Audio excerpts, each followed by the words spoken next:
مجيد. يا أيها الذين آمنوا كتب عليكم الصيام كما كتب على الذين من قبلكم لعلكم تتقون. صدق الله العلي العظيم. وقال في مقام آخر في شأن حبيبه إن الله وملائكته يصلون على النبي يا أيها الذين آمنوا صلوا عليه وسلموا تسليما. درود پاک پڑھی صلی اللہ علیہ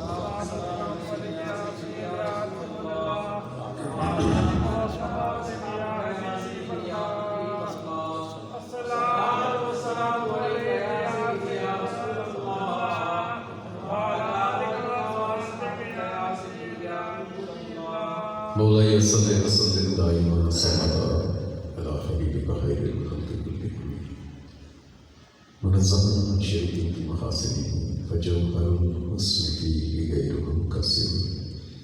يا رب بالمصطفى بلغ مقاصدنا واغفر لنا ما مضى يا واسع الكرم. اللہ عز و جل کی حمد و ثنا اور سرور کائنات صلی اللہ علیہ وسلم کی بارگاہ میں ہدیہ درود و سلام عرض کرنے کے بعد اللہ کریم کی بارگاہ میں دعا ہے کہ ہم سب کو قرآن کو سنت کی سمجھ عطا فرمائے. سامعین محترم، آج کے درس کا موضوع ہے رمضان شریف کیسے گزاریں. رمضان اللہ کا مہینہ اور قرآن کریم اور حدیث رشید میں 12 مہینوں میں سے واحد مہینہ ہے رمضان کا جس کا نام لے کر اللہ عز و جل نے اس کا ذکر فرمایا ہے. اور مسلمانان عالم 11 مہینے اسی برکتوں اور رحمتوں والے مہینے کا انتظار کرتے ہیں کہ اس مہینے میں رب کی رحمتیں، اس کا کرم، اس کا فضل اتنا عام ہو جاتا ہے کہ نفل پڑھے تو اللہ عز و جل فرضوں کا ثواب عطا فرماتا ہے، اور فرض پڑھے تو اللہ عز و جل ایک فرض کا 70 فرضوں کے برابر ثواب عطا فرماتا ہے. تسبیح پڑھے عام دنوں میں ایک مرتبہ سبحان اللہ کہے تو 1 مرتبہ کا ثواب، رمضان میں پڑھے تو اللہ عز و جل 1000 مرتبہ کا ثواب عطا فرماتا ہے. رمضان میں عمرہ کریں تو رب عز و جل کے حبیب علیہ السلام نے فرمایا یہ ایسے ہی ہے جیسے وہ بندہ میرے ساتھ حج کر رہا ہے. اور رمضان کا مہینہ، اس کی سحر، اس کی افطار، اس کا ایک ایک لمحہ رب کی رحمتوں سے، اس کے کرم سے معمور ہے. اب یہ ہم لوگوں پر ہے کہ ہم اللہ عز و جل کی ان رحمتوں کو سمیٹتے کیسے، اپنے دامن میں ڈالتے کیسے ہیں، اور اپنے دل کو اس رمضان کے نور سے منور کیسے کرتے ہیں.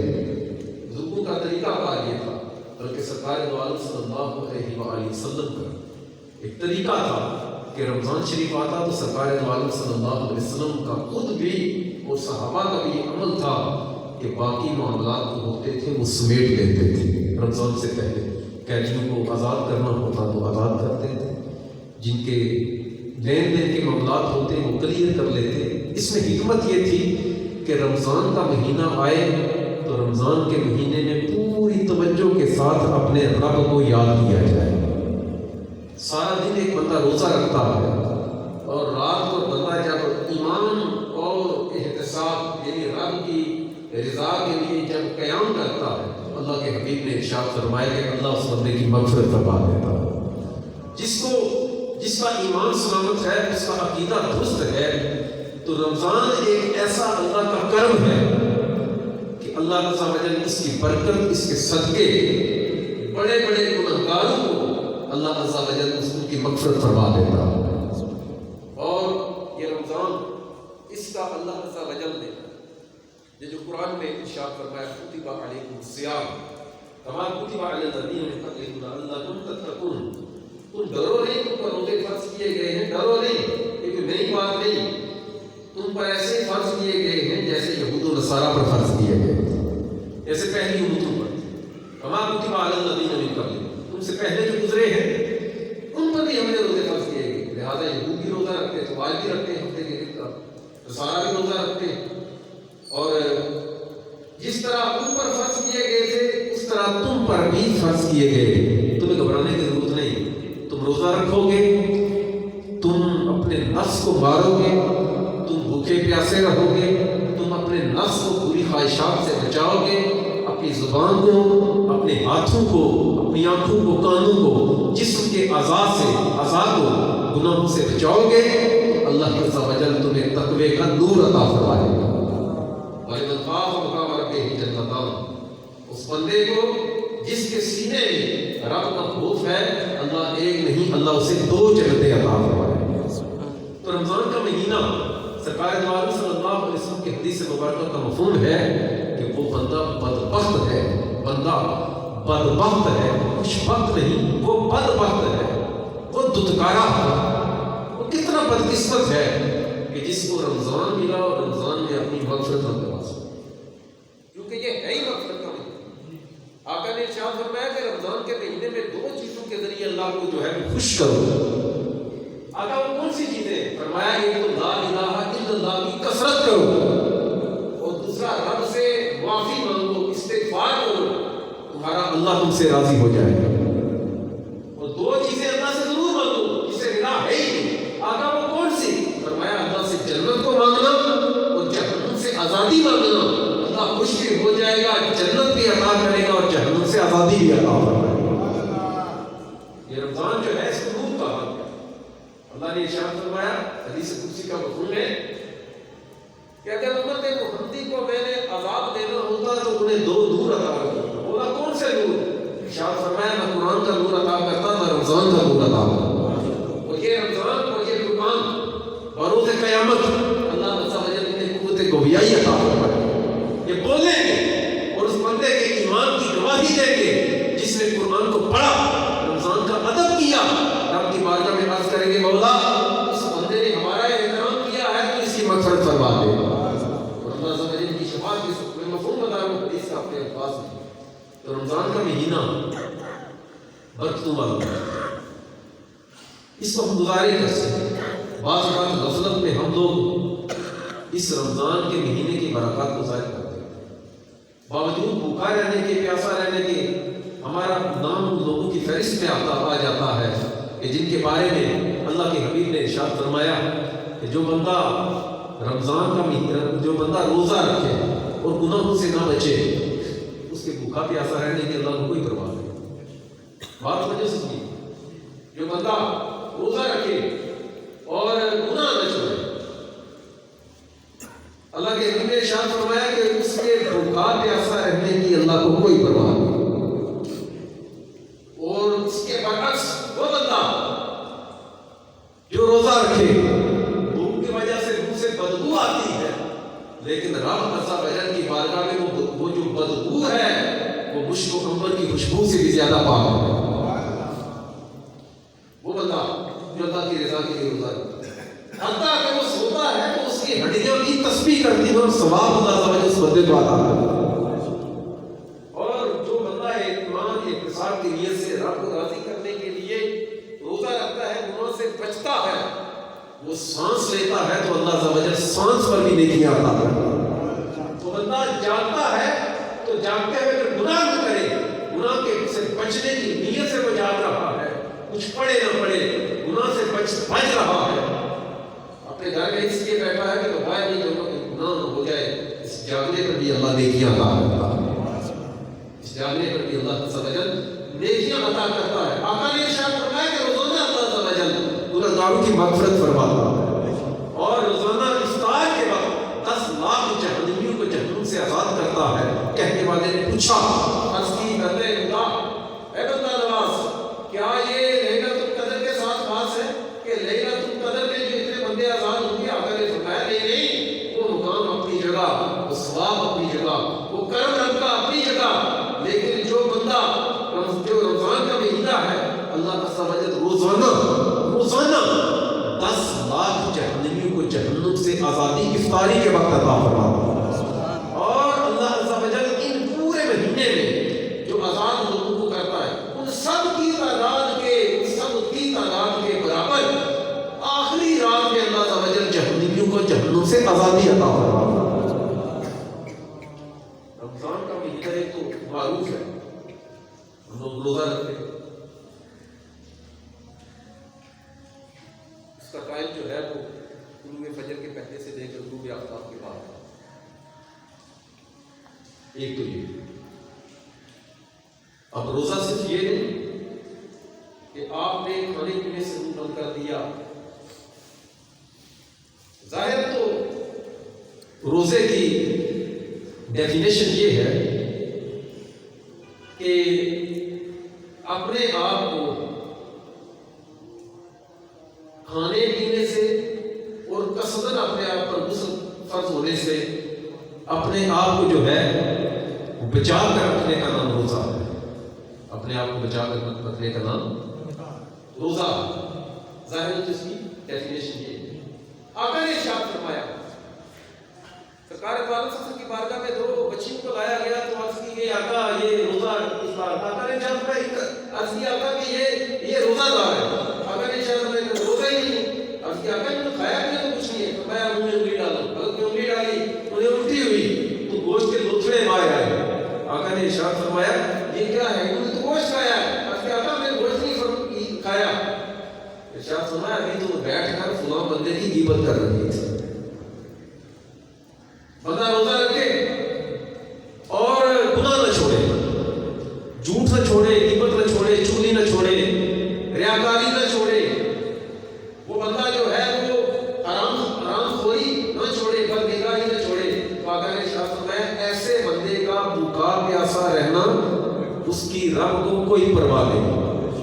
ہاں اگر آپ بھوکے پیاسے رہے، اگر آپ بھوکے پیاسے رہے اور گناہ سے بچتے رہے تو پھر کیا ہے؟ آقا نے ارشاد فرمایا تمہاری ہڈیاں بھی تسبیح اللہ کی بیان کریں گی، تمہیں پھر ملے گا کیا؟ تمہارا مقام رب کی بارگاہ میں کیا ہے؟ آقا نے ارشاد فرمایا کہ جو بندہ روزہ رکھتا ہے فرقۃ عند افطارہ وفرقۃ عند لقاء ربہ، فرمایا تمہیں دو خوشیاں ملیں گی، گناہ سے بچتے ہوئے اللہ کی رضا کے لیے۔ جب تم روزہ رکھو گے تو میرے افطاری کے ٹائم اللہ دو خوشیاں عطا کرے گا۔ بولا کس چیز کی؟ آقا کون سی خوشیاں؟ فرمایا کہ ایک خوشی تو افطاری کے وقت ہوگی کہ اللہ کے دیے ہوئے چیزوں کو چھوڑا اس کی رضا کی خاطر، اب افطار کر رہا ہوں اس کے حکم پر عمل کرتے ہوئے، تم بھوکے رہے تب بھی عبادت، اب افطاری کر رہے ہو تو اس کھانے پر بھی اللہ تعالی نیکیوں کا اجر عطا فرمائے۔ روزہ رکھنے والے جس نے اپنے آپ کو گناہ سے بچایا، ان پر دوسرا اللہ کا کرم یہ ہے کہ اللہ عز و جل تجھے ملاقات کا شرف عطا فرمائے، تو یہ بڑی عظیم خوشی ہے۔ اور پھر یہ جو بندہ رب کی رضا کے لیے بھوکا پیاسا ہے، جس نے اپنے آپ کو گناہوں سے بچائے رکھا، اس بندے کو اگر کوئی افطاری کرواتا ہے، آقا نے ارشاد فرمایا روزہ دار کو جو افطاری کرواتا ہے، روزہ دار کو جو بندہ افطاری کرواتا ہے، آقا نے ارشاد فرمایا اللہ سے جنت عطا کرتا ہے اور اس کو گناہوں کی اس کی مغفرت کاملہ فرما کر جہنم سے آزادی عطا فرماتا ہے۔ پوچھنے والے نے عرض کیا آقا غربت ہے تو ہم لوگ خلاف ادا نہیں سکتے، تو آقا کیا کریں گے؟ تو یہ سوال تو ان کو ملے گا جو روزہ دار کو روزہ افطاری کرواتے ہیں آقا، تو ہم تو جو ہے وہ غربت والے، ہم تو کسی کو کھلا ہی نہیں سکتے، ہم کیا کریں گے؟ آقا نے ارشاد فرمایا کہتا ہوں تو سمجھا بھی کرو، میں یہ نہیں کہتا کہ اس نے اس کو پیٹ بھر کر کھلایا، وہ تو کام تو اگلا ہے، یہ بات میں اس بندے کے لیے کہہ رہا ہوں جو روزہ دار کو ایک گھونٹ پانی ہی پلا دے، اسے ایک گھونٹ دودھ ہی دے دے، یا اسے ایک کھجور ہی دے دے، جو روزہ دار کو اتنی افطاری کروا دے گا، اللہ عز و جل اس کی مغفرت کاملہ فرمائے گا اور جنت عطا فرما دے گا۔ آقا اگر پیٹ بھر کر کھلائے تو کیا؟ آقا نے ارشاد فرمایا اگر پیٹ بھر کر کھلائے گا تو قیامت کے دن اللہ عز و جل اسے حوض کوثر کا پانی عطا فرمائے گا۔ تو روزے کو روزہ رکھے، صائم فلاطان الصوم لی وعلی عجزی بھی، روزہ میرے لیے اللہ نے فرمایا میں اس کا اجر عطا کروں گا، تو روزہ رکھے تو پورے لوازمات کے ساتھ۔ روزہ صرف آپ کے معدے کا نہیں ہے، بلکہ آپ روزہ رکھتے ہیں ویسے عام دنوں میں جس طرح نیکی کا ثواب رمضان میں ڈبل ہو جائے 70 گنا ہو جاتا ہے نا نیکی کا ثواب عام دنوں میں نیکی کرے ایک ثواب رمضان میں نیکی کرے تو اللہ تعالی 70 نیکیوں کا ثواب عطا کرتا ہے اور اسی طرح گناہوں کا جو عذاب ہے گناہوں کا جو معاملہ ہے وہ بھی ڈبل ٹرپل 70 گنا ہو جاتا ہے یہ بات سمجھ آ رہی روزہ رکھے اگر آپ سمجھیں کہ جاگوں گا تو جھوٹ بولوں گا غیبت کروں گا چغلی کروں گا بدنگاہی کروں گا لوگوں سے لڑائی کروں گا پکھیٹی کروں گا تو ان سے بچنے کے لیے اگر آپ سو جاتے ہیں سونے پر بھی اللہ تعالی آپ کو عبادت کا ثواب عطا کرے گا سونے پر بھی اللہ تعالی آپ کو عبادت کا تو روزہ اپنی آنکھوں کو بھی بچائے بدنگاہی سرکار دو عالم صلی اللہ علیہ وسلم نے ارشاد فرمایا اب دیکھا ہوگا آپ نے رمضان کا مہینہ آتا ہے تو پتہ ہی لگتا کہ رمضان آیا لوگوں کا پہلے تو یہ تھا کہ مہینہ پہلے تک دن گنتے تھے لوگ ایک دو دن یعنی یہ دن رہتے ہیں جی ابھی وہ رمضان کا مہینہ ہے اب تو اب 5-6 دن رہ گئے 4-5 دن ہی رہ گئے تو ابھی تو پتہ ہی نہیں کسی کو وجہ کیا ہے میں اس کی وجہ بتاتا ہوں آقا نے ارشاد فرمایا سرکار کی بارگاہ میں حضرت عبداللہ بن مسعود یا کسی اور صحابی نے عرض کیا آقا میں چاہتا ہوں کہ جو دعا کرو اللہ قبول کرے جو مانگو اللہ عطا کرے جو عبادت کرو اللہ قبول کرے آقا نے ارشاد فرمایا حلال کھایا کر اللہ عز و جل تیری ہر دعا کو شرف قبولیت عطا فرمائے نمبر 2 آقا کی بارگاہ آقا نے ارشاد فرمایا جو اپنی آنکھ کو یہ وجہ سے سنتا ہوں نوجوان روزہ رکھ کر فیس بک روزہ رکھ کر یوٹیوب روزہ رکھ کر ٹویٹر روزہ رکھ کر بدنگاہی کرنا روزہ رکھ کر بازاروں میں بیٹھنا اور نامحرموں کو دیکھنا روزہ رکھ کر نامحرموں سے کپڑے لگانا اس کو رمضان کا کیسے ملے گا آقا نے ارشاد فرمایا کہ بندہ اپنے نگاہ کو بدنگاہی سے بری نظر سے بچاتا ہے بدنگاہی سے بچاتا ہے آقا نے ارشاد فرمایا اللہ تعالی سے ایسی لذت عبادت کی عطا فرمائے گا کہ اس لذت کو بندہ اپنے دل میں محسوس کرے گا ہم کہتے ہیں نا بعض بات آپ نے دیکھا ہوگا بعض بات ایسا ہوتا ہے کہتے ہیں وہ فلان سیدھی نماز پڑھی ہے اچھا بڑا تو آتا سارے اللہ نے لیکن فلانی جگہ بڑا سکون آیا فلان مجلس میں بیٹھے ہیں جی فلان محفل میں بیٹھے ہیں بڑا سکون ملا ہے بعض اوقات بندہ خود ڈگ پڑنگ ہوتا ہے خود بندے میں کمی ہوتی ہے لیکن کسی کرم والے کا صدقہ اللہ اس پر بھی کرم فرما دے گا آپ نے قرآن میں آپ نے روزانہ پڑھتے ہیں ایاک نعبد اللہ ہم تیری عبادت کریں گا ایاک نستعین اللہ ہم تیرے تجھ سے ہی مدد طلب کریں اچھا اہدنا الصراط المستقیم اللہ ہمیں سیدھا راستہ اللہ ہمیں سیدھا راستہ دکھا میں نہیں ہم کیوں مفسرین لکھتے ہیں اس میں حکمت کیا ہے اگر لے اپنے لیے کرے گا تو پتہ کوئی نہیں ہے قبول ہوگی یا نہیں ہوگی اگر سب کے لیے کرے گا تو سب کا صدقہ اللہ اس پر بھی کرم فرما دے گا تو یہ ہے کہ رمضان روزہ رکھیں جب بھی ویسے یہ عام دنوں میں بھی ہوتا ہے لیکن چونکہ رمضان آ رہا ہے تو روزہ رکھیں اپنے نگاہ کو بدنگاہی سے بچائیں اپنے کانوں کو حرام سننے سے بچائیں اپنی ناک کو حرام سننے سے بچائیں اپنی زبان کو حرام کام بکنے سے کرنے سے بولنے سے بچائیں گالی بکی جاتی ہے گالی بولی نہیں جاتی بکواس کیا جاتا ہے بکواس بولا نہیں جاتا اپنے قدموں کو حرام کی طرف جانے سے بچائیں اور اپنے ہاتھوں کو گناہ کرنے سے بچائیں اور خدا کی قسم کھا کر کہتا ہوں جب ان کے ساتھ آپ اس طریقے سے روزہ رکھیں گے آپ اس طرح تھکے ہوئے ٹوٹے ہوئے تھکان سے لاچار بیمار ہیں خدا جانتا ہے آپ کے پاؤں خود اٹھیں گے کہ مسلے پر چڑھ کر میں اللہ کی عبادت کروں آپ مسجد میں قرآن سننے سے نہیں بھاگیں لیکن اٹھتے ہیں نا 8 تراویحاں لی 20 تراویحاں لی سلطانی مسجد یہ کرتے ہیں نا وجہ کیا ہے سوچا ہمیں عبادت کی لذت نہیں آتی اس لیے ہم عبادت سے بھاگتے ہیں ورنہ جنہیں لذت آئی ہے نا انہوں نے نیزے پر چڑھ کر بھی قرآن پڑھا جنہیں لذت آئی ہے نا وہ سجدے میں سر رکھ کر سر کٹواتے ہوئے بھی اللہ اللہ کی ثنائیں بلند کی ابو ہریرہ رضی اللہ تعالیٰ عنہ روزانہ 1000 نفل پڑھا کرتے ساتھ میں حضرت رابعہ بصریہ یہ کام کیا حضرت امام اعظم خلیفہ رحمۃ اللہ علیہ پتہ نہیں 45 سال تک عشاء کے بعد سے فجر کی نماز پڑھتے رہے وہ سے پاک رحمۃ اللہ علیہ 15 سال تک روزانہ نماز امام اعظم رمضان میں 60 ختم قرآن کیا، 61۔ امام شافعی 61 ختم قرآن کرتے تھے، اور ہمارے جو ہے 20 پارے نہیں پورے ہوتے اللہ ماشاء اللہ۔ وجہ کیا ہے؟ وجہ یہ ہے کہ ہمیں عبادت کی لذت نہیں آتی، اور آئے بھی کیسے؟ میں بتاتا ہوں عبادت کی لذت آئے گی کیسے۔ نمبر 1، عقیدہ صحیح کے بعد یہ توجہ سے سنو، آپ جس چیز سے سحری کر رہے ہیں، جس چیز سے افطاری کر رہے ہیں، جو آپ کا رزق ہے وہ پیور حلال ہونا چاہیے۔ کیا ہونا چاہیے؟ اگر اس میں کوئی گڑبڑ ہے، وہ معاملہ مشکوک ہے، تو آپ کو سحری کا بھی مزہ نہیں آئے گا، افطاری کا بھی نہیں آئے گا۔ پھر راتی نا سحری کر راتی 12:30 اٹھی تو روٹی کا ہی صحیح ہے۔ حالانکہ سرکار نے سحری کے کھانے کو برکت والا کھانا کرا دیا۔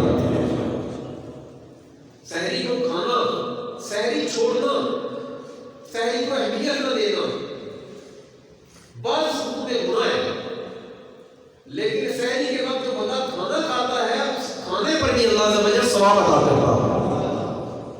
یہ کیا وجہ ہے کہ ہم جو ہے لوگوں کا مغرور نہ ہو؟ آقا جب سحری کا ٹائم ہوتا ہے تو آقا ارشاد فرماتے آؤ برکت والا کھانا کھا لو۔ اچھا جو افطاری کا ٹائم ہوتا ہے، آقا نے ارشاد فرمایا اسرائیل روزہ دار کے لیے 2 خوشی،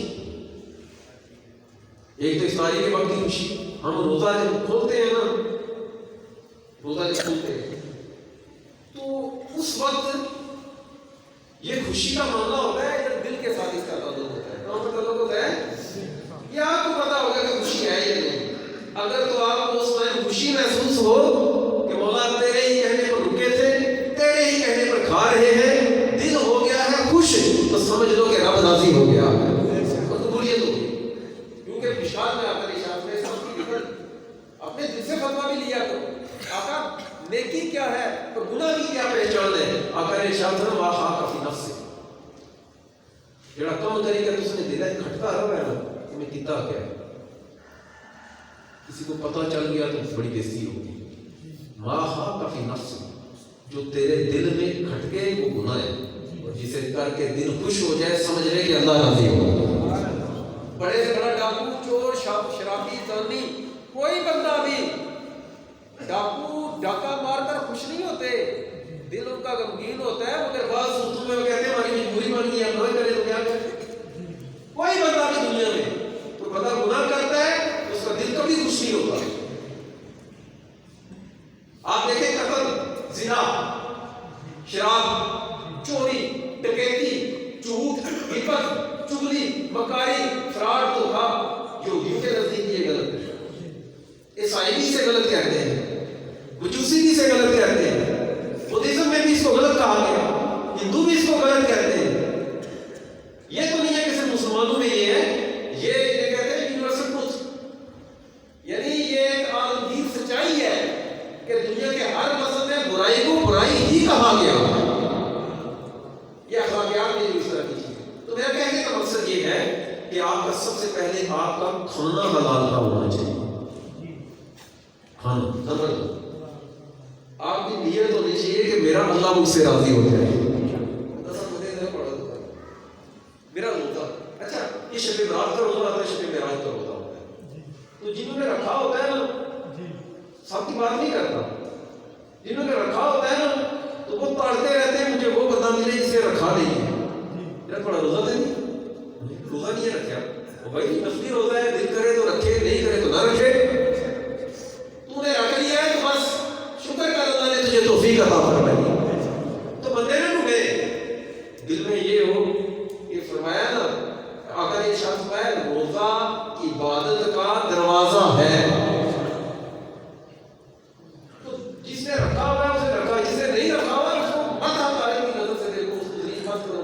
ہو سکتا ہے فرمایا آقا کریم صلی اللہ علیہ وسلم نے دونوں بالمؤمنین خیر، مومنین سے اچھا ہی گمان کرو۔ شاید جس نے تمہارے سامنے روزہ نہیں رکھا ہوا، یعنی تمہیں پتہ ہے سوا بندے نے روزہ نہیں رکھا، ہو سکتا ہے بیمار ہو سکتا ہے شرعی طور پر وہ معذور ہو سکتا ہے اسے شرعی چھوٹ ہو، تم بدگمانی کر کے گناہگار کیوں ہو رہے ہو؟ بلکہ تم بالمؤمنین خیر، مومنین سے اچھا ہی گمان کرو۔ ہو سکتا ہے وہ بیمار ہو، اگر اچھا گمان ہی کر لو گے نا اللہ تعالیٰ اس اچھے گمان پر بھی تمہیں نیکی کا اجر عطا فرمائے. اچھا تراویح ہمارے جو ہے نا جب رمضان کا مہینہ آتا ہے، رمضان کا مہینہ آتا ہے بڑی بدقسمتی ہے خصوصاً ہمارے نوجوان. اچھا میں نے دیکھا ہے ہمارے جو بزرگ ہیں نا ختم قرآن ہو تو وہ بڑی توجہ سے بڑے شوق سے مسجد جاتے ہیں. ہمارے نوجوان چونکہ ہم نے باہر بیٹھ کر فیس بک بھی استعمال کرنی ہوتی ہے، ہم نے یوٹیوب پر کچھ دیکھنا بھی ہوتا ہے، ہم نے ٹی وی بھی دیکھنا ہوتا ہے. اور بڑی بدبختی کی بات ہے کہ جو جان کے جو ہے نا وہ کرکٹ میچ، فٹ بال میچ، والی بال میچ، چڑی چھکا، میری بات پڑھی سمجھ آ رہی ہے، جو جان کی یہ کھیل ہے رمضان کی راتیں ہیں قیام کے لیے. آقا نے ارشاد فرمایا جو رمضان کی راتوں میں قیام کرے اللہ کو راضی کرنے کی نیت سے اللہ تعالیٰ اس کے سارے گناہوں کی مغفرت فرما دیتا ہے. لیکن ان راتوں میں ہمارے علاقوں میں کیا ہوتا ہے؟ آج لڑائی میچ ہے، آج جاتلا رکھے گا، آج یونیورسٹی رکھے گا. کیا ہے وہ جو بندہ یہ چیزیں پرووائڈ کر رہا ہے؟ ہمارے نوجوان تراویح نہیں پڑھتے، نمازیں چھوڑ دیتے ہیں. اب وہ بندہ جو اس طرح کی ارینجمنٹ کر رہا ہے سارا گناہ اس بندے کے سر پر ہے جو بندہ اس طرح کے لڑکوں کو آگے لگا کر اس طرح کے کام کر رہا ہے. خدا کے بندوں وہ برکت کی راتیں ہیں جب رب کی رحمت جو ہے وہ آسمان دنیا پر آئی ہوتی ہے. آقا نے ارشاد فرمایا ابو ہریرہ رات کا وقت ہو، لوگ سوئے ہوئے ہوں، تو اٹھ کر 2 رکعت ادا کر لیا کر اچھی طرح وضو کر کے. تیرا گھر آسمان والوں کو ایسے چمکتا نظر آئے گا جیسے زمین والوں کو آسمان پر ستارے چمکتے نظر آتے ہیں. اس طرح تو تراویح کی پابندی کرے. 8 تراویح سنت نہیں، 8 تراویح سنت نہیں ہے. اب کیسا وہ بندہ ہے جو اپنے آپ کو اہل سنت بھی کہتا ہے؟ اچھا 8 تراویح نہ کسی صحابی نے پڑھی ہے، نہ نبی پاک صلی اللہ علیہ وسلم نے پڑھی ہے، نہ خلفائے راشدین، نہ کسی صحابی نے، نہ عشرہ مبشرہ میں سے، نہ اصحاب بدر میں سے، نہ اصحاب احد میں سے. آقا کے کسی صحابی نے نہیں پڑھی، تابعین میں سے کسی نے نہیں پڑھی، تبع تابعین میں سے کسی نے نہیں پڑھی. چاروں ائمہ امام اعظم ابو حنیفہ، امام شافعی، امام مالک، امام احمد بن حنبل، سائے ستہ کے 6 مصنفین بخاری، ابن ماجہ، مسلم، نسائی، ترمذی، ان میں سے کسی نے بھی 8 رکعت تراویح نہیں پڑھی. بلکہ امام مالک کے نزدیک چونکہ آپ اہلیان مدینہ میں سے تھے آپ 40 رکعت تراویح پڑھ رہے تھے. تاریخ میں اس کی مثال ہے ہی کوئی نہیں. اور ہمارے حضرات جو ہیں وہ 8 پڑھی رہے تھے. 8 پڑھی تو ہوتے نہیں. خدا کے بندے رب تجھے اپنی عبادت کی طرف بلا رہا ہے، وہ تجھے اپنا نور عطا کرنا چاہتا ہے. چوری ہماری تک ہے اس کے یہاں تک نہیں. تو یہ 8 تراویح کا اسلام میں کوئی کنسیپٹ ہے؟ وہ تہجد کی حدیث ہے بخاری کی بیان کی جاتی ہے، ہماری تصدیق کر دی اللہ تعالیٰ. وہ تہجد کے بارے میں آپ سے جب پوچھا گیا کہ آقا کی نماز کیسی تھی رمضان میں، تو آپ یہ کہتے ہیں، آپ نے یہ جواب دیا فرمایا کہ آقا نماز رمضان میں اور رمضان کے علاوہ 8 رکعت پڑھا کرتے تھے اور ساتھ جو ہے وہ وتر کی بات کی. وہ کیا تھا؟ یہ تہجد کی بات ہے. رمضان میں تو چلے 8 رکعت چلے تراویح پڑھ لیتے، رمضان کے علاوہ کیا پڑھتے تھے آقا؟ تو بات چل رہی تھی تہجد کی. اس بارے میں سوال کیا گیا جو ہمارے جو ہے نا باقی حدیث چھوڑ کر تو ان 2 چیزیں اس حدیث کو بنا لیا گیا نا، دل پہ مان ہے اجتانا ڈھیر. اور سر سمجھ آ رہی ہے؟ میں کہتا ہوں دل پہ مان ہے اجتانے 5-7 ڈھیر. خدا کے بندو رب کی عبادت سے بھاگتے ہو. تو تراویح 8 رکعت نہیں ہے، تراویح ہے 20 رکعت. کتنی؟ 20 رکعت. اور ہم نے کوشش کرنی ہے انشاءاللہ جب ہم نے ختم قرآن سننا ہے پورا انشاءاللہ. پسی پٹیرے نہیں ہم نے بننا. اور رمضان کا مہینہ ہی عادت ڈالنے کے لیے ہوتا ہے. دیکھیں آپ اس میں تہجد کی پابندی کریں، آپ اس میں اشراق و چاش کی پابندی کریں، آپ اس میں اوابین کی پابندی کریں، آپ اس میں سنتے جو موقع ہے غیر موقع ہے یہ نہ چھوڑیں. میں کہتا ہوں آپ 1 مہینہ اس پر عمل کریں، اللہ جانتا ہے، اللہ جانتا ہے پورا سال آپ کی عادت بن جائے گی انشاءاللہ. کریں گے نا کوشش انشاءاللہ. بھائی تہجد کا ٹائم ہے، عشاء کے بعد آپ جب سو کر اٹھے فجر کا وقت شروع ہونے سے پہلے آپ کسی وقت بھی 2 اپنے تہجد ادا کر لیں، نفل ادا کر لیں تو اللہ عز و جل آپ کو تہجد کا ثواب عطا کرے گا. مثلا مثال دیتا ہوں 4:30 بجے ہوتی ہے فجر، سمجھے سحری ختم ہو گئی 4:30 مثال دیتا ہوں 4:30 بجے سحری کا ٹائم ختم ہوا تو 4:30 آپ 4 بجے پڑھ لیں. اگر آپ لیٹ 4 بجے پڑھ لیں، آپ 3:30 پڑھ لیں، 4:30 سے پہلے آپ نفل پڑھیں گے تہجد، تو اللہ عز و جل آپ کو تہجد کا ثواب عطا کرے گا انشاءاللہ۔ ویسے بھی تو اٹھتے ہیں نا اس طرح پڑھیں، تہجد پڑھیں، شام کو 4 پڑھیں، ابین پڑھیں، اور آخری 10 دنوں میں اعتکاف کریں۔ ہماری مسجد میں ہوگا انشاءاللہ۔ کون اکھیوں سے نہ دیکھیں، کھلی اکھیوں سے دیکھیں، کریں گے نا کوشش انشاءاللہ۔ ہمارا یہاں پر جو اعتکاف ہوتا ہے سب کو پتہ ہے، سحری کا انتظام، افطاری کا انتظام، پھر تقریباً میں نے کہا تقریباً 10 سے زائد علماء کرام اور مفتیان کرام ہیں جو اعتکاف والوں کی تربیت کرتے ہیں۔ ابھی اعتکاف کا دن آیا نہیں ہے، لیکن مجھے تقریباً 12 سے 14 لوگوں نے کہا ہے کہ ہمارا نام جو ہے اعتکاف کے لیے لکھیں۔ میں بزرگوں سے بھی کہوں گا، پتہ نہیں اگلا سال میرا آتا ہے یا نہیں آتا، آپ کا آتا ہے، بچے بزرگ ہیں جوان ہیں، میں سب سے کہوں گا کہ ضرور اعتکاف کریں، سیکھیں، نماز روزہ، نماز جنازہ، وضو، غسل کے ہر چیز کے بارے میں، سوائے غسل کے باقی پریکٹیکل کر کے بتایا جائے گا۔ کریں گے نا کوشش انشاءاللہ۔ میں کہتا ہوں آپ اعتکاف کریں، خدا جانتا ہے جب آپ جائیں گے آپ کی زندگی بدلی ہوگی۔ ضروری نہیں ہے کہ 100 بندہ اعتکاف کرے 100 ہی اللہ کا ولی بن کر جائے، ہماری تو دعا ہے کہ 100 ہی اللہ کے ولی بنے، لیکن اتنا ضرور ہے کہ ان 100 میں سے 5 10 ہمیں 15 20 ہمیں ہر سال بڑے ہیرے مل جاتے ہیں۔ کئی نے داڑھی شریف رکھی، ادھر آتے ہیں جمعہ پڑھنے کے لیے، کبھی تقریباً 10 سال پہلے اعتکاف کیا تو انہوں نے کہتے ہیں خدا کی قسم آج تک نہ تہجد چھوٹی، نہ اشراق چھوٹی، نہ چاند چھوٹی، انہوں نے داڑھی شریف بھی ماشاءاللہ پوری رکھی ہوئی ہے۔ یہ ہماری بھائی ایک پتہ ہی بات، کوشش کریں گے نا اعتکاف کی۔ ختم قرآن یہ جو نماز تراویح میں ہوتا ہے تو ہماری مسجد میں 87 شب کو ختم قرآن ہوگا، اور پوری کوشش کریں یہ نماز تراویح جو ہے اس نے قرآن پاک جو سنائیں گے قاری صاحب، وہ ماشاءاللہ 32-33 مسئلے سنا چکے ہیں، اور اللہ کا بڑا کرم، آنکھوں سے نابینا ہے لیکن اللہ نے اندر کی روشنی بڑی عطا کی ہے۔ کوشش کریں گے انشاءاللہ۔ اچھا تو صدقہ و خیرات اس مہینے میں کثرت سے کریں، اور ہماری مسجد میں پابندی ہے چندہ مانگنے کو، جب تک ہمیں کلیریفیکیشن نہیں کسی معاملے کی ہوتی ہے ہم چندے کی اجازت نہیں دیں گے۔ نہ کوئی مانگنے والا ہے مسجد کے دودھ میں مانگ سکتا ہے، نہ کسی تنظیم کا بندہ مانگ سکتا ہے، نہ کسی مدرسے کا، نہ مسجد کا۔ کہیں کوئی بھلے کوئی ہم یہ کام نہیں کریں گے، بات سمجھ آ رہی ہے نا؟ یہ انتظامیہ کا کام ہے، باہر کوئی بندہ چندہ مانگنے کی مسجد میں اجازت نہیں ہے جب تک اگلی بات ہم نہیں کرتے۔ ہم نے مناسب سمجھا تو کہیں گے لیکن ابھی نہیں۔ دوسرا یہ جو پیشہ ور بکاری دیتے ہیں ان کو دینے سے بہتر ہے آپ اپنے محلے میں، اپنے رشتہ داروں میں، اپنے علاقے میں لوگ دیکھیں یہ پیشہ ور مہینہ لگانے کے سیزن لگانے کے کہتے ہیں چلے جاتے ہیں، آپ کسی جو ہے وہ محلے کی غریب کی مدد کرتے ہیں، رشتہ دار کی مدد کرتے ہیں، کسی بھوکے کو کھانا کھلا دیں۔ صدقہ خیرات یہ ہوتا ہے، پیشہ ور کو دینا بھی گناہ ہے۔ پیشہ ور کو دینا کیا ہے؟ سارے بولے کیا ہے؟ کہ وہ پیشہ وری کر کے گداگری کر کے وہ گناہ کر رہا ہے اور آپ وہ پیسے دے کر گناہ کرنے میں مدد کر رہے ہیں۔